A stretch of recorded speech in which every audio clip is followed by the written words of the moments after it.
আন্তর্জাতিক শীর্ষ খবরাখবর নিয়ে আলোচনায় এই মুহূর্তে স্টুডিওতে যুক্ত হচ্ছেন সহকর্মী অন্বয় কর্মকার। অন্বয়, স্বাগত জানাচ্ছি আপনাকে। আপনি তো আজ সারাদিন আসলে ভারতের লোকসভার নির্বাচনের দিকেই নজর ছিল নিশ্চয়ই আপনার।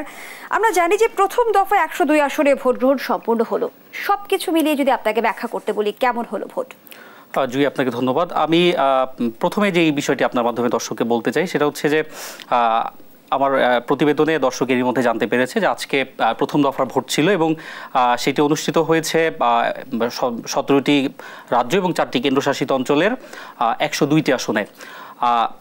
আমরা ভোট শেষে বাংলাদেশ সময় 6:30 সন্ধ্যা 6:30 ভোট শেষ হয়েছে। আমরা এ পর্যন্ত আমাদের হাতে থাকা সবশেষ খবর বলছে যে ভোট পড়ার হার 60%। তার মানে হচ্ছে মোটামুটি বেশ বড় একটি অংশ কিন্তু এই মানুষ ভোটাররা এই নির্বাচনে অংশ নিয়েছেন, ভোট উৎসবে অংশ নিয়েছেন। এবং আমি অন্যান্য রাজ্যের অবস্থাগুলো যদি একটু দর্শককে জানাতে চাই, সেটা হচ্ছে সবচেয়ে বেশি এই যে এতগুলো রাজ্যে ভোট হয়েছে এর মধ্যে পশ্চিমবঙ্গে কিন্তু ভোট পড়ার হার সবচেয়ে বেশি এবং আমাদের কাছে থাকা তথ্য বলছে যে সেই ভোট পড়ার হার হচ্ছে 77%।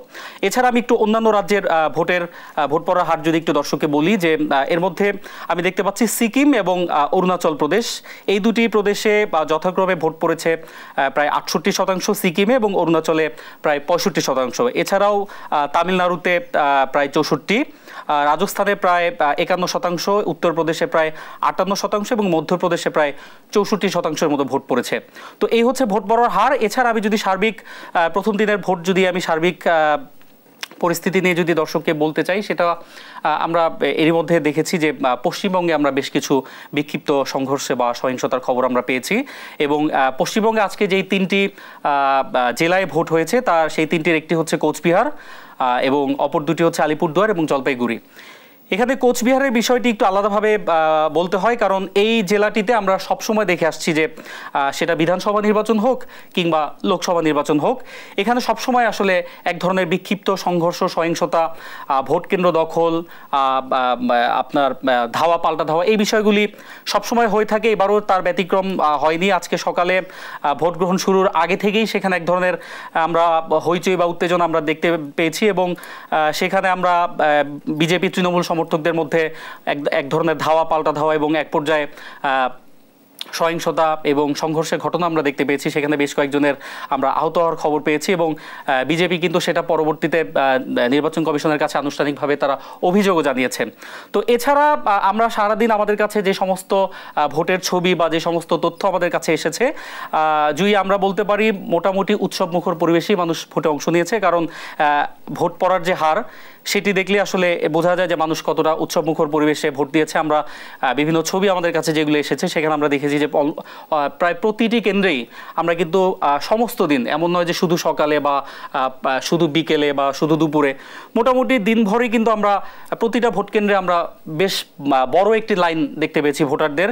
এবং এখানে তামিলনাড়ুর বিষয়টি একটু আমি বলবো। তামিলনাড়ুতে কিন্তু 39টি আসন লোকসভার, সবকটিতেই কিন্তু আজকে ভোট হয়েছে। অর্থাৎ প্রথম দফার ভোটে তামিলনাড়ু রাজ্যে যে 39টি আসন, এখানে সবগুলো আসনে ভোট হয়েছে এবং সেখানে আমরা দেখতে পেয়েছি সাধারণ মানুষের পাশাপাশি এই সাউথ বা দক্ষিণী সিনেমার যে তারকারা রজনীকান্ত, তারপরে হচ্ছে কমল হাসান, এদের মতো বড় বড় তারকাদেরকে আমরা দেখেছি। তারা বেশ স্বতঃস্ফূর্তভাবে তারা এসেছেন, তারা নিজেদের ভোট দিয়েছেন।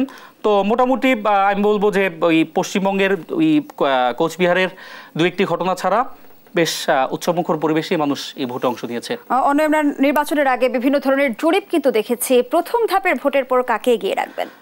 আসলে জুই, আমরা প্রথম ধাপের ভোটের পরে এবার একটি ব্যতিক্রম জিনিস দেখতে পাচ্ছি। সেটা অন্যান্যবার আমরা বুথ ফেরত জরিপের একটি বিষয় দেখতে পাই।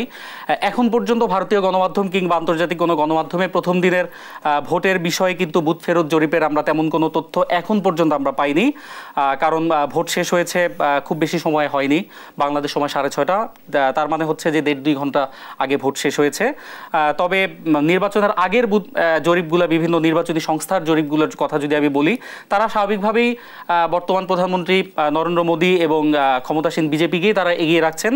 এবং এমনও কিছু জরিপে আমরা দেখেছি যে বিজেপি হয়তো 400-র বেশি আসন, 543 আসনের লোকসভা আমরা জানি, 400-র বেশি আসন তারা পেতে পারে, এমন একটি তথ্য বিভিন্ন জরিপে আমরা পেয়েছি। তবে কংগ্রেস কিংবা আমি যদি পশ্চিমবঙ্গের মুখ্যমন্ত্রী মমতা বন্দ্যোপাধ্যায়, তার দল তৃণমূল কংগ্রেস, তারাও কিন্তু নির্বাচনে ভালো করার ব্যাপারে যথেষ্ট আশাবাদী এবং আজকেও একটি জনসভায় মমতা তিনি বিজেপির বিরুদ্ধে এক ধরনের মানে আক্রমণাত্মক ভঙ্গিতেই তিনি বলেছেন যে বিজেপি হয়তো 200টি আসন এবার পাবে না, কারণ মানুষজন আসলে এখন আর বিজেপিকে চায় না, কারণ তারা ধর্মকে ব্যবহার করে এক ধরনের ধর্মভিত্তিক রাজনীতির ভারতের প্রতিষ্ঠা করার চেষ্টা করছে। এই ধরনের অভিযোগ বিরোধীদের সবসময় ছিল। তবে শেষ পর্যন্ত আসলে কার দিকে পাল্লা ভারী থাকে সেটার জন্য আমাদেরকে অপেক্ষা করতে হবে আমাদের শেষ পর্যন্ত। এবং 7 দফার ভোট আগামী 4 জুন 1 জুন শেষ হবে এবং ফলাফল পেতে হলে আমাদেরকে 4 জুন পর্যন্ত আসলে অপেক্ষা করতে হবে।